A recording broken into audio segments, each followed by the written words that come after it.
I'm wondering about the Texans' offensive line. We're all wondering about the Texans' offensive line. Training camp is tough to improve in when it comes to that unit because of offseason limitations. You can only, in my opinion, get better as a lineman if you are fully padded and getting reps at 100% against defensive linemen. A positive for this Texans offensive line, which is a completely new unit, is that they get to go up against the Texans pass rush. But a negative is the fully padded practices start in late July, feature competition that means there will be certain guys not getting as many reps as they perhaps need to get because they're competing with somebody else for a specific spot on the offensive line. And there's a couple of games, but guys aren't going to play that long in it. And you got to wonder how much consistency, how much of a rapport an offensive line can create over a couple of weeks. It's really hard. I'm not going to act like I'm an expert when it comes to studying offensive line film, but I did spend a lot of time focusing on the Texans offensive line. Left to right, this is the first team unit. Cam Robinson, who they signed from the Vikings this offseason to a one-year deal. He had played for the Jaguars before that. Newly signed Laken Tomlinson at left guard. There was a back and forth between Jake Andrews and Jarrett Patterson at center. Titus Howard is the Texans' right guard right now again. And second-round pick out of Minnesota, Arianti Ursary, is the Texans' right tackle. So that's the first unit. The second unit, and there were some substitutions from time to time, but a little concerning. Stay tuned for the name that matters. Zach Thomas is left tackle. Someone named Jaron Thomas is at left guard. Jarrett Patterson, center. Ed Ingram, who the Texans traded for this offseason at right guard. And Blake Fisher at right tackle. So Blake Fisher is behind on the depth chart, a rookie. Maybe that means he's going to be the swing tackle going forward, but that doesn't look good for him. And then you got the third unit where Ursary, who is right tackle with the first unit, is playing left tackle. And Juice Scruggs is at left guard. So you got 2 second-round picks of the recent past on the Texans offensive line who are working with the backups. Now, I give the Texans credit for perhaps already being in the process of moving on from those guys, but it was not a good practice specifically for Blake Fisher, who at one point, while with the second unit after a false start on the goal line, got benched. So I think that there is a talent deficiency on this unit, and I really just wonder how much better this group can get by the start of the season. I saw some people out there and they were saying, oh, the offensive line looked pretty good. And they're pointing to specific reps where players excelled. But I will point to there were a lot of 3-step drops for Texans quarterbacks, and there were 3 false starts at least by the Texans offensive line. That's not good. It's early, so I'm not panicking. Yeah. But this is a little bit of time that they have to be ready to go by the start of the season. And in an AFC where every game matters when it comes to seeding, you want to play home games against Patrick Mahomes. You want to play home games against Josh Allen. You want to play home games against Lamar Jackson. You want to play home games against Joe Burrow. You are in a spot where that line is going to have to get it going quickly. And today does not make me feel like it is going to be a quick process. It's going to take time.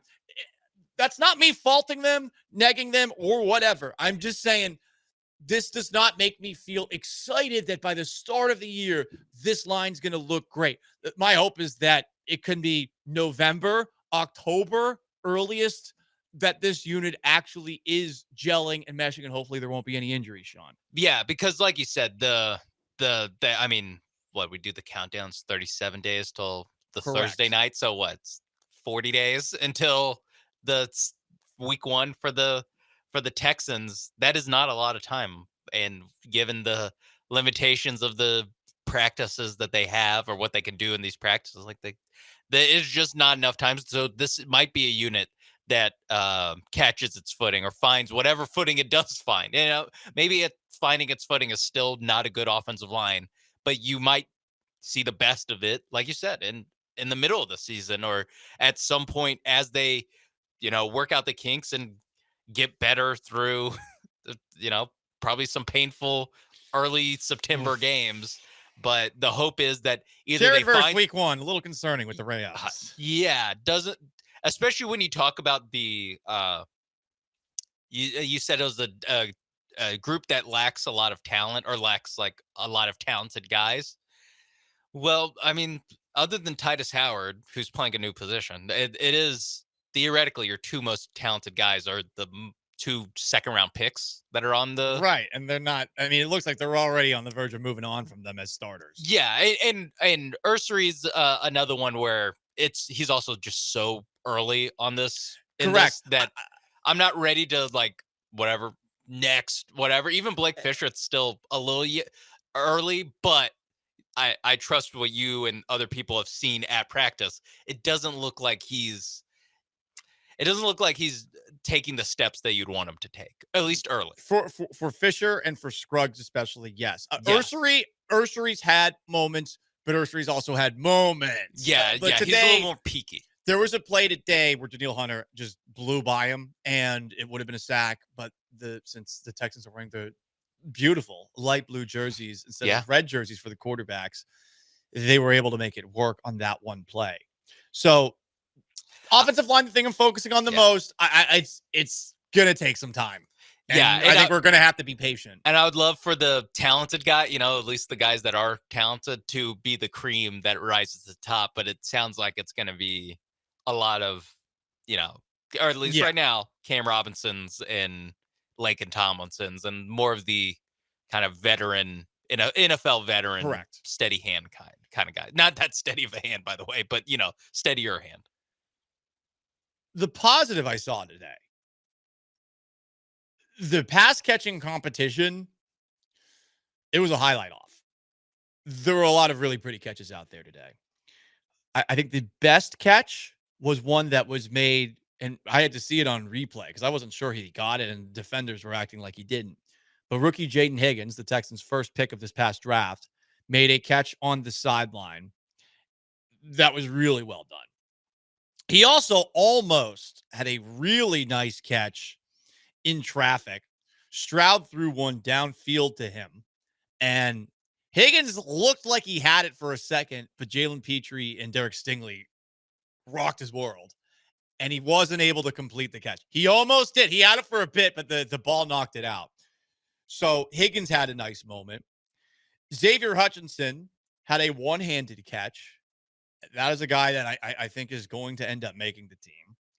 Dalton Schultz, everyone's been saying nice things about him. There was a throw by Stroud down the seam that was behind him. I think the ball was supposed to be to the outside as Schultz ran up the seam. So he's looking over his right shoulder. He looked back over his left shoulder, turned around, and he made a really nice catch down the seam. So Schultz is looking pretty good out there. Really like what I'm seeing out of Brevin Jordan, who missed all of last season. Maybe this tight end group is going to be better than we expected.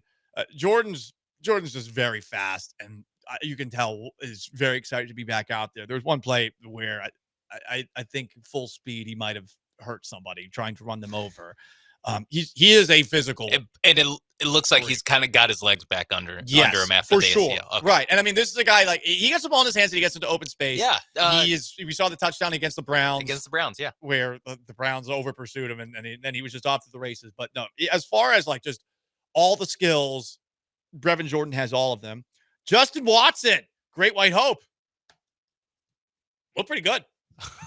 Look pretty good. Okay. Look pretty good. I mean, I when I think of Justin Watson, I think of that touchdown that he dropped against the Texans with the Chiefs, where he's right down the middle of the field. But no, Watson had a couple of nice plays. And the best catch and run of the day was Christian Kirk. Stroud threw a tight one in the window, and Kirk just ran away from everybody. That actually, I think, would have been a touchdown in a game, because sometimes you'll see a guy catch the ball and everyone stops going after him. The running back side of things, it's hard for me to compare Nick Chubb to days past. Um, I did not feel depressed watching Nick Chubb out there. You know, like I didn't feel like that was a shell of himself. Okay, it wasn't like Right, but there yeah. was some day, but earlier, and people who have been there have Yeah, said days earlier that Cody this weekend. I saw Cody say that, and then I trust Cody on that front. Yeah. So my hope is that he has been making some progress as he gets his legs back underneath him.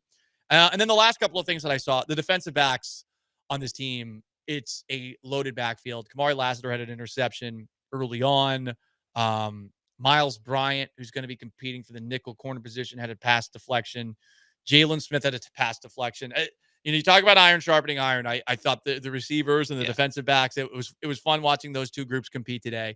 So at the very least, I feel better about the wide receiver unit than they did, and I just love this secondary. I think they're going to be so good this season. Yeah, any receiver on DB or I don't know if they do 7-on-7, probably not in training camp, but they did do some 7-on-7. Okay, they let us record it. That was a new thing. Yeah, I mean, things were like, ooh, like I actually have the video of Lassiter picking off Stroud, and like you said, I mean, it's smart to let you record that because that's going to be 7-on-7 of the Monstars going up against each other with this receiver core who looks pretty impressive, and you even got Nico Collins, who you didn't mention, but you didn't mention because there's nothing really to watch with him. You feel pretty good about what he's going to give you going up against the secondary. Yeah, Nico's one of the best receivers in the league. Yeah, it's like don't waste notebook space saying Nico Collins still good. And nothing fun. There wasn't anything fun with Nico today. It was one of those things where he caught a screen and there was another pass in the flat that he caught.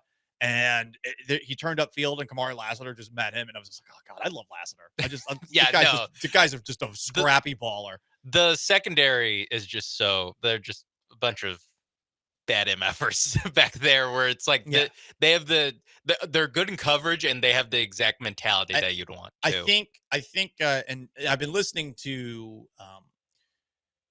Landry and Cody Stoots, their SNL Texans show, and I think someone on the show called them the baby BLOB, the baby Legion of Boom.